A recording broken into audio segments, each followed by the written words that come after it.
여러분, 이 사람이 혹시 기억나시는지요? 앞에 한번 봐주시기 바랍니다. 누구죠? 예, 김동성 선수와 안톤 오노 선수입니다. 아마 여러분이 벌써 22년이 지났으니까 잊으셨는지도 모르겠습니다. 안톤 오노라고 하는 미국 쇼트트랙 스케이터 선수였습니다. 그는 미국 쇼트트랙 선수 가운데 최강자 중에 한 사람이었습니다.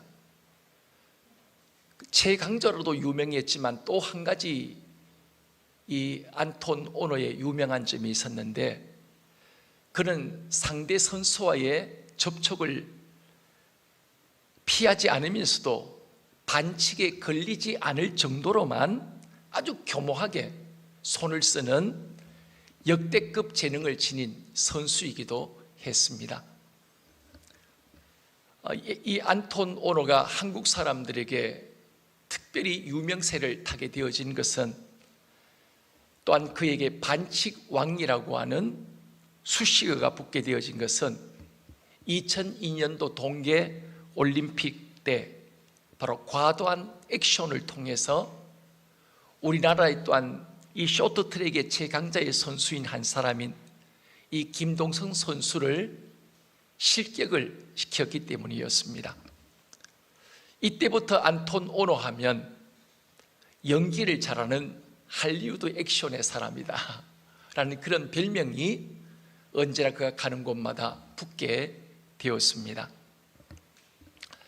오늘 본문을 통해서 우리가 보면서도 할리우드 액션이라는 단어를 우리에게 떠오르게 만듭니다. 이 바나바와 바울이 이렇게까지 과도한 행동을 할 필요가 있었는가 라는 그 의문을 떨쳐버릴 수가 없기 때문입니다. 바나바와 이 바울이 루스드라에서 큰 기적을 행하게 되어집니다. 그 기적은 참으로 너무나도 놀라운 일이 아닐 수가 없었습니다. 태어나면서부터 한 번도 걸어보지 못했던 사람, 이 바나바와 바울은 그 속에 예수님에 대한 믿음이 있는 것을 보고 드디어 바울이 이렇게 오늘 10절 말씀 속에 그를 향하여 선포하게 되어집니다. 당신의 발로 똑바로 일어서시오 라고 이렇게 명령했을 때 그 사람은 자신이 한 번도 걸어본 적도, 그리고 걸을 수 있다는 사실을 잊어버린 채 벌떡 일어나서 바로 걷게 되어집니다. 이 말씀을 통해 우리가 다시 한번 우리가 확인할 수 있는 것은 믿음은 들음에서 난다. 들음은 그리스도의 말씀으로 말미암아 오늘 우리에게 임하게 되어짐을 우리가 보게 되어줄 수가 있습니다. 그때 곁에서 이것을 본 루스드라 사람들이 깜짝 놀라서 자신들도 모르게 이 루스드라 사투리가 입 밖으로, 자신들도 모르게 입 밖으로 사투리가 튀어나오게 되어집니다. 얼마 전 저도 이제 집 가까이에 미용실을 들렀습니다. 그동안 단골로 나가던 미용실이 미용실 사장님의 엘보가 탈이 나서 미용실을 문 닫게 되었습니다. 그래서 집 가까이 이제 언제든지 쫓아갈 수 있는 곳에 새로운 미용실을 찾아야겠다 싶어서 집 가까이의 미용실을 바로 들렀습니다. 근데 사장님이 머리를 깎으면서 저에게 물었습니다. 혹시 서울에서 오셨어요? 어떻게 그렇게 말을 고급스럽게 하시냐고.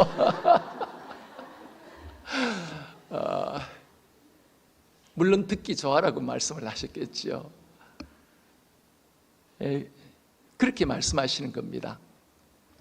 그런데 그런 저도 고향 가까이에만 가면 이상하게 의성 사투리가 튀어나옵니다. 안동 의성으로 이제 의성 지역에 자주 쓰는 끙끙이 밥 먹었니껴? 뭐 껴라는 그 단어를 많이 사용하게 되어집니다. 그런데 의성 가까이만 가면 저도 모르게 의성 사투리가 입 밖으로 튀어나오는 거예요. 이 루스드라 사람들도 마찬가지였습니다. 너무 놀란 나머지 원래 이 루스드라 지역은 헬라어를 평상시로 사용합니다. 근데 너무 놀란 나머지 이들의 입에서 튀어나온 말은 헬라어가 아니라 루스드라, 본래 방언, 그들이 사용하던 사투리가 입 밖으로 튀어나온 겁니다.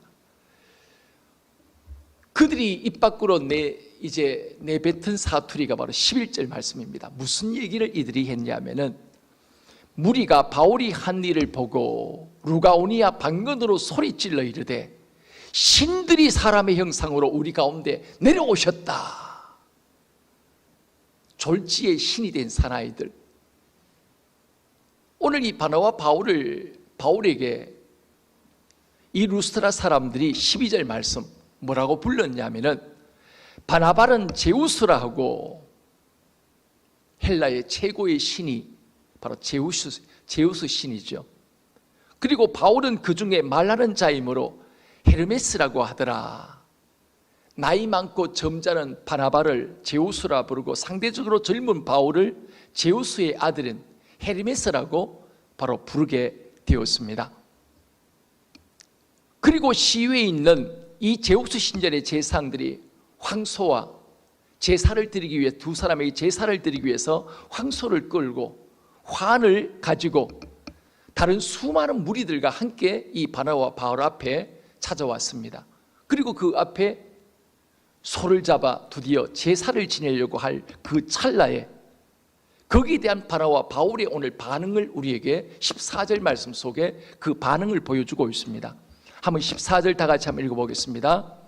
두 사도 바나바와 바울이 듣고 옷을 찢고 무리 가운데 뛰어들어가서 소리질러, 옷을 찢고 소리지르며 마치 미친 사람 같은 반응을 보이고 있는 것을 우리가 오늘 본문을 통해 우리가 보게 되어집니다.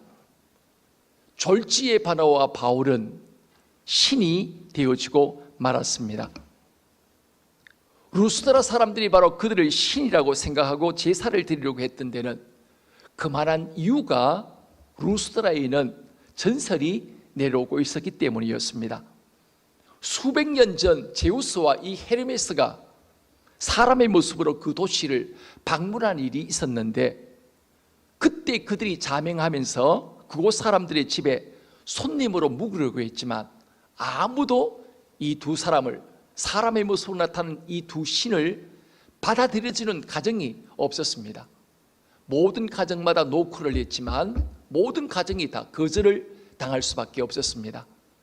그런데 그 도시에 아주 착한 늙은 농부 부부가 있었는데, 그 농부들의 이름이, 이 부부의 이름이 빌레몬과 바우시스라고 하는 늙은 농부였습니다. 이들은 나그네를 아주 대접을 잘하는 사람들이었습니다. 그래서 이 도시에 찾아온 모든 사람들이 거절을 당하여 자기 집에 찾아온 이 손님을 아주 융숭하게 있는 것 없는 것 다 해서 대접을 했습니다.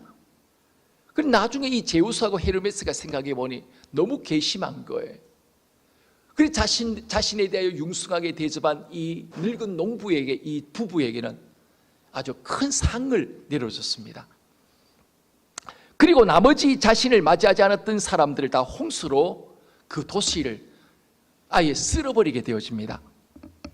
루스드라 사람들은 이 전설이, 이 내려오는 전설을 익히 알고 있었던 터라서 오늘 이 놀라운 기적을 행한 바나바와 바울에 대하여 이들은 우리 도시 이 루스드라의 제우스와 헤르메스가 사람의 모습으로 나타나는 것이 분명하다. 우리 도시의 이 두 사람이, 제우스와 헤르메스가 사람의 모습으로 나타났다. 그러니 우리가 또다시 나타난 이 사람들을 우리가 푸대접을 한다고 한다면 또 다른 벌이 우리에게 내릴지도 모른다. 그래서 최선을 다해서 사람의 형상으로 나타난 이 두 사람에 대해서 최선을 다해서 섬겨야 한다. 옛날의 실수를 다시 반복하지 않기 위해서 신들을 후히 대접해야 된다는 생각들을 이들이 가지게 되어진 것입니다. 그래서 이 바나바와 이 바울 앞에 그렇게 제사를 드리려고 했던 이유가 바로 거기에 있었습니다. 바나바와 바울은 얼마든지 이 좋은 기회를 통하여 예수 그리스도를 소개할 수 있는 그런 좋은 기회가 되어줄 수도 있었습니다.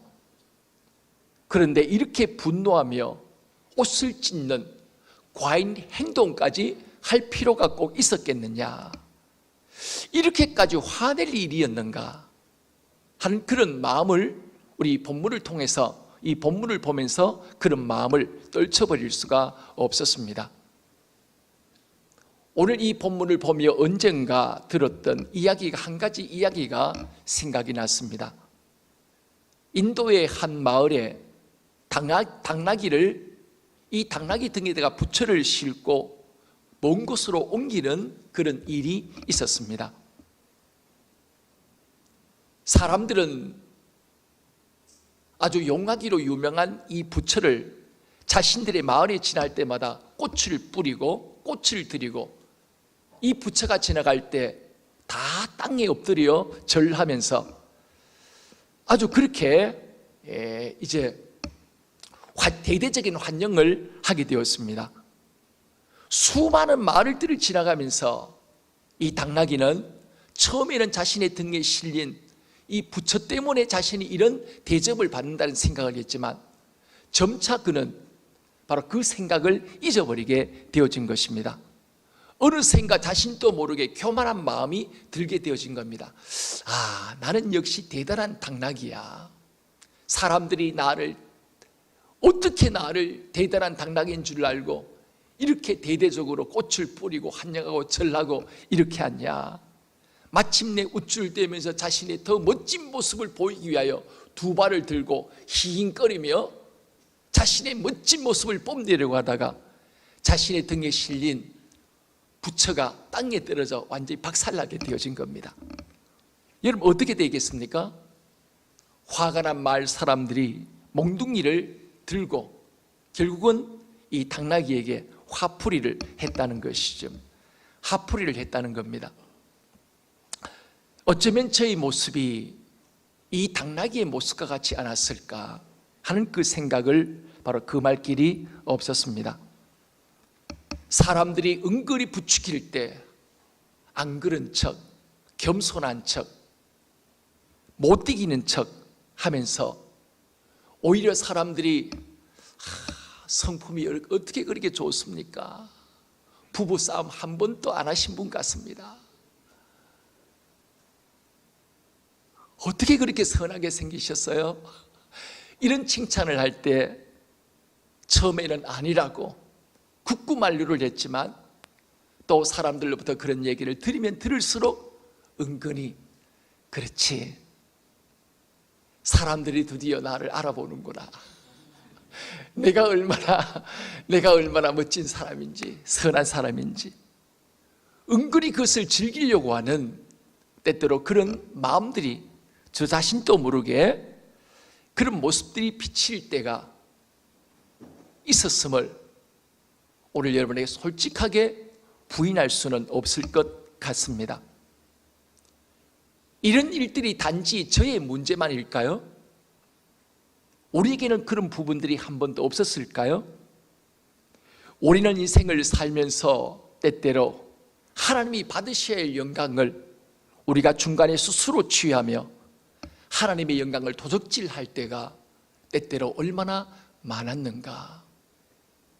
하나님이 받으셔야 할 영광을 내가 중간에서 가로채어서 내가 그 영광을 누리고 때때로 살아가는 우리의 모습이었음을 우리는 아무도 아니라고 말할 분이 어쩌면 없을지도 모르겠습니다.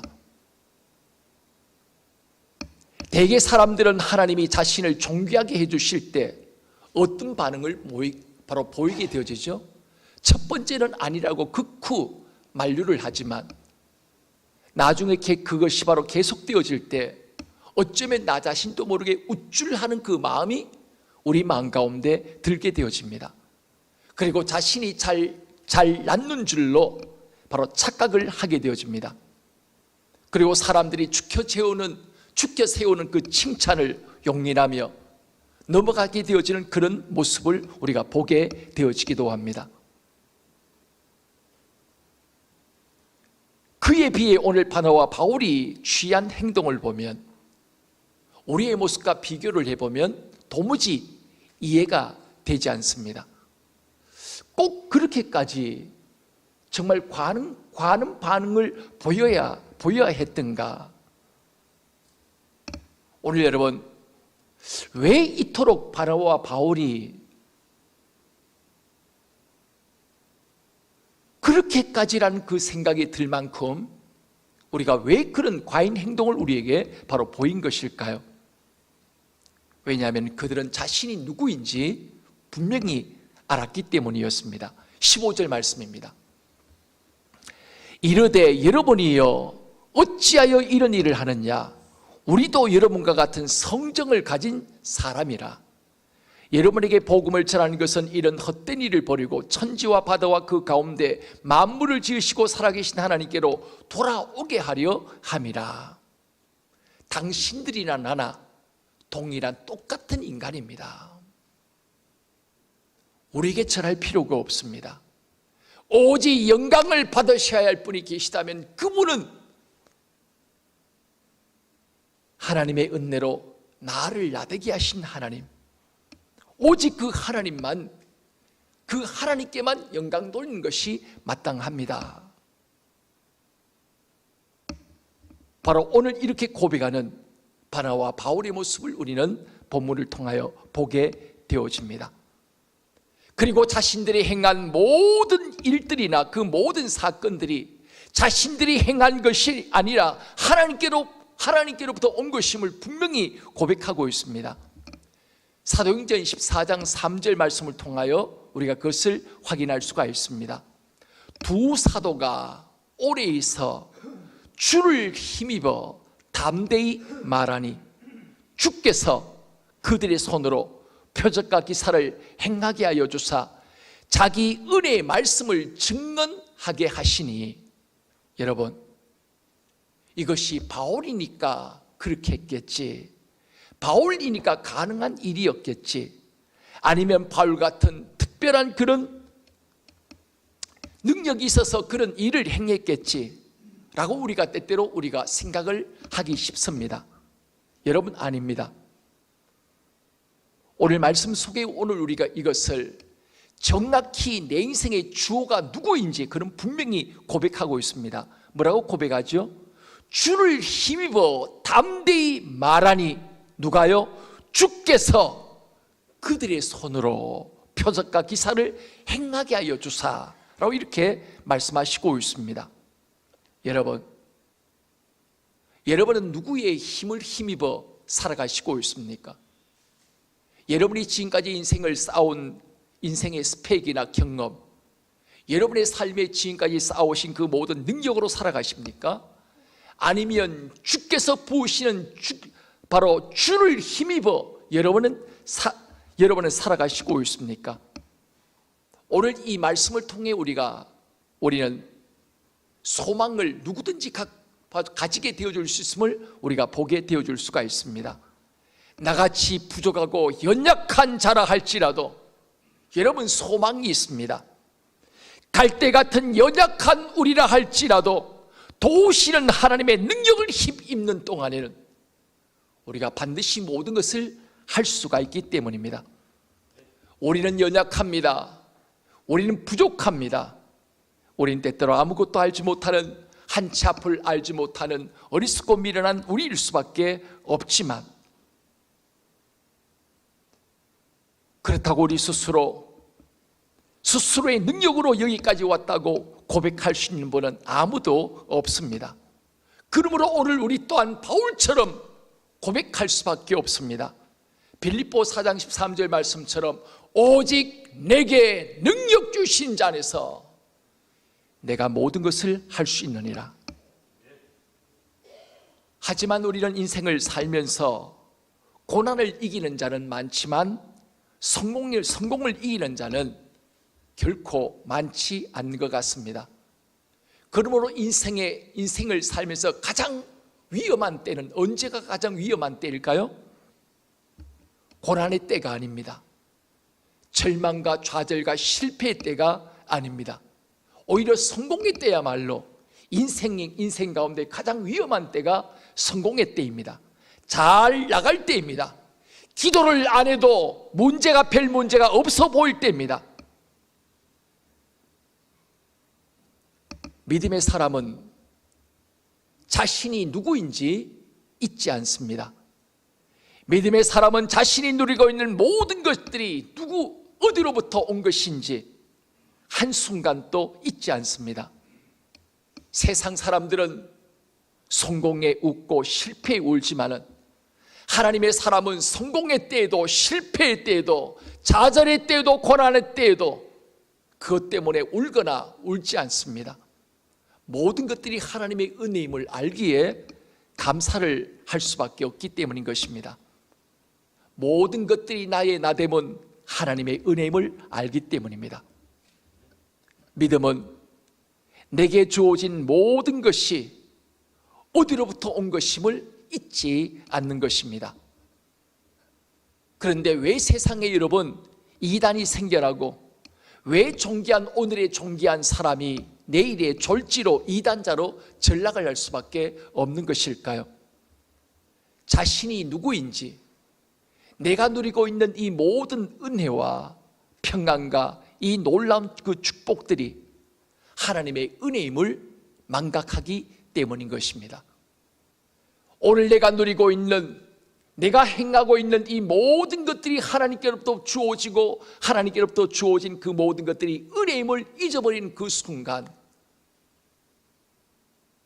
내가 드러나게 되어지고 나를 높이게 되어지고 하나님의 영광보다는 오히려 나에게 모든 영광을 돌리게 되어지는 어리석음을 범하게 되어줄 수밖에 없습니다.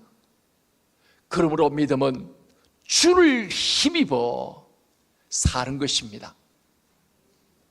그러나 믿음이 없는 사람은 주를 힘입어 사는 것이 아니라 자신의 경험을 힘입어 자신의 스펙을 힘입어 살아가지만, 그러나 믿음의 사람은 주를 힘입어 살아감을 고백할 수밖에 없습니다.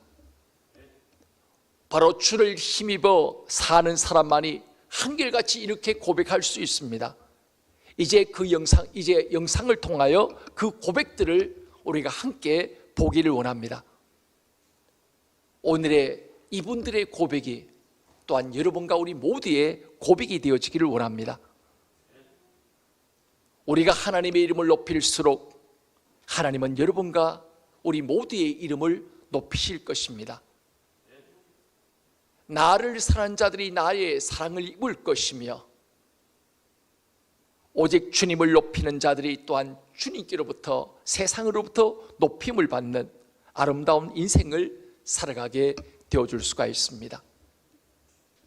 단지 이분들이 성공의 때에 고백한 고백이지만 오늘 그러나 그리스도인 된 우리는 실패와 좌절의 때에도 여전히 우리는 하나님께 영광을 돌릴 수 있습니다. 왜요? 주를 힘입어 나로 하여금 인생의 고난과 아픔 가운데서도 주님이 나로 하여금 이기게 하셨고 바로 승리케 하셨음을 우리가 믿고 알고 믿기 때문인 것입니다.